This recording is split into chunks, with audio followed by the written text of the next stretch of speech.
Halloween का इतिहास, समहैन से ट्रिक और ट्रीट तक की यात्रा। हर साल 31 अक्टूबर को मनाया जाने वाला हैलोवीन एक ऐसा अवकाश है जिसकी जड़ें प्राचीन सेल्टिक त्योहारों, रोमन रीति रिवाजों और ईसाई धार्मिक अनुष्ठानों में समाई हुई हैं।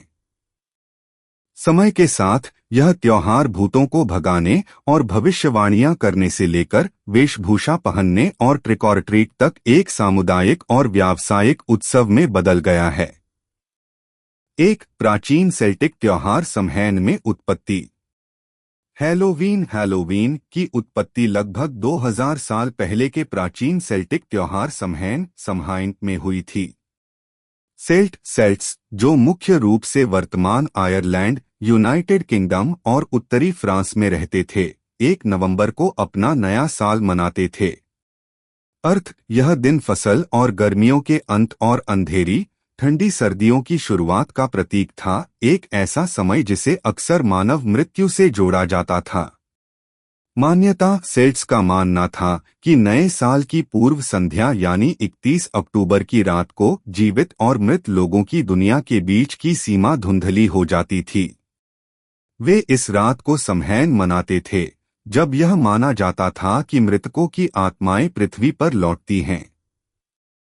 अनुष्ठान इन आत्माओं की उपस्थिति से सेल्टिक पुजारियों, जिन्हें ड्रूइड्स कहा जाता था, के लिए भविष्य की भविष्यवाणी करना आसान हो जाता था। इस आयोजन को मनाने के लिए ड्रूइड्स विशाल पवित्र अलाव बॉनफायर्स जलाते थे, जहां लोग अपनी फसलों और जानवरों को सेल्टिक देवताओं के लिए बलि के रूप में जलाते थे। वेशभूषा उत्सव के दौरान सेल्ट्स वेशभूषा कॉस्ट्यूम्स पहनते थे, जो आमतौर पर जानवरों के सिर और खाल से बनी होती थीं, और एक दूसरे का भविष्य बताने की कोशिश करते थे। 2 रोमन और ईसाई प्रभाव।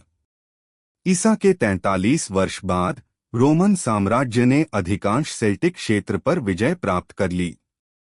अगले 400 वर्षों के दौरान 2 रोमन त्योहारों को पारंपरिक सेल्टिक उत्सव समहैन के साथ मिला दिया गया। फेरालिया यह अक्टूबर के अंत में मनाया जाने वाला एक रोमन दिवस था जब मृत लोगों को याद किया जाता था। पोमोना यह फल और पेड़ों की रोमन देवी को सम्मानित करने का त्योहार था।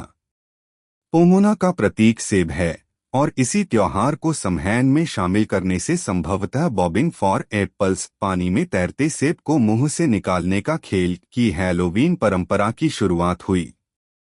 All saints day.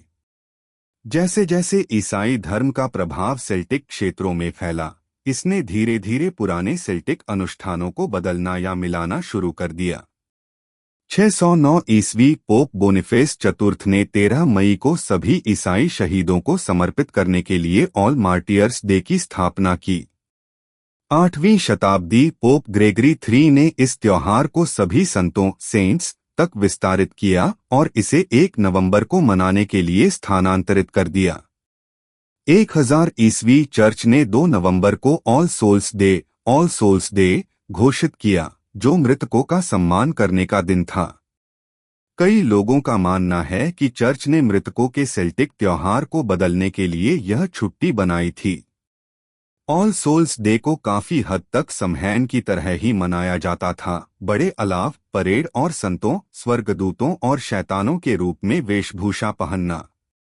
All saints day के उत्सव को ऑल हैलोज या ऑल हैलोज मास भी कहा जाता था, और इसकी पूर्व संध्या यानी समहैन की पारंपरिक रात को ऑल हैलोज ईव कहा जाने लगा, जो अंततः बदलकर हैलोवीन बन गया। 3 अमेरिका में हैलोवीन का उदय।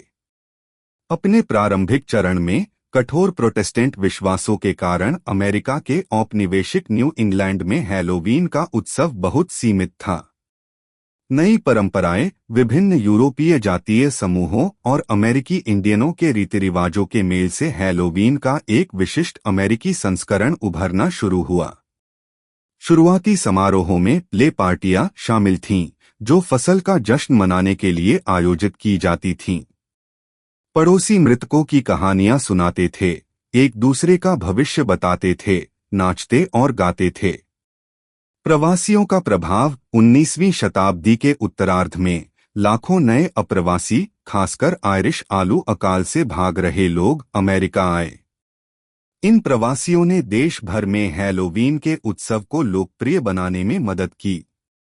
ट्रिक और ट्रीटिंग की शुरुआत यूरोपीय परंपराओं से प्रेरणा लेते हुए अमेरिकियों ने भी वेशभूषा पहनकर घर घर जाकर भोजन या पैसे मांगना शुरू कर दिया। यह प्रथा अंततः आज की ट्रिक और ट्रीट परंपरा बन गई। ट्रिक और ट्रीटिंग का एक संभावित मूल इंग्लैंड के शुरुआती ऑल सोल्स डे परेड में है, जहां गरीब नागरिक भोजन मांगते थे और बदले में उन्हें सोल केक्स नामक पेस्ट्री दी जाती थी ताकि वे परिवार के मृत रिश्तेदारों के लिए प्रार्थना कर सकें। सामुदायिक त्योहार 19वीं सदी के अंत में अमेरिका में हैलोवीन को भूत-प्रेत, शरारतों और जादू टोना से दूर एक सामुदायिक और पड़ोसी मेलजोल वाले त्योहार के रूप में बदलने का प्रयास किया गया। समाचार पत्रों और सामुदायिक नेताओं द्वारा भयानक या विकृत चीजों को उत्सव से बाहर रखने के लिए प्रोत्साहित किया गया। 4. आधुनिक हैलोवीन का स्वरूप। 20वीं सदी की शुरुआत तक हैलोवीन ने अपना अधिकांश अंधविश्वासी और धार्मिक रंग खो दिया।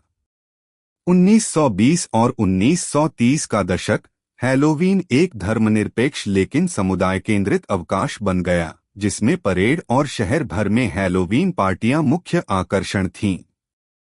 1950 का दशक और बेबी बूम 1950 के दशक में बच्चों की अधिक संख्या के कारण पार्टियां सामुदायिक केंद्रों से कक्षाओं या घरों में स्थानांतरित हो गईं।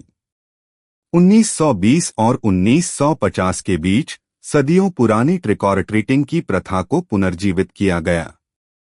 यह एक अपेक्षाकृत सस्ता तरीका था जिससे पूरा समुदाय हैलोवीन का जश्न मना सकता था। वर्तमान स्वरूप आज हैलोवीन मुख्य रूप से युवाओं पर केंद्रित एक अवकाश बन गया है। यह क्रिसमस के बाद देश का दूसरा सबसे बड़ा व्यावसायिक अवकाश है, जिस पर अमेरिकी सालाना $11 बिलियन से अधिक खर्च करते हैं। लोग जैक ओ लैंटर्न्स नक्काशी करते हैं, डरावनी फिल्में देखते हैं और बच्चों को ढेर सारी मिठाइयां दी जाती हैं।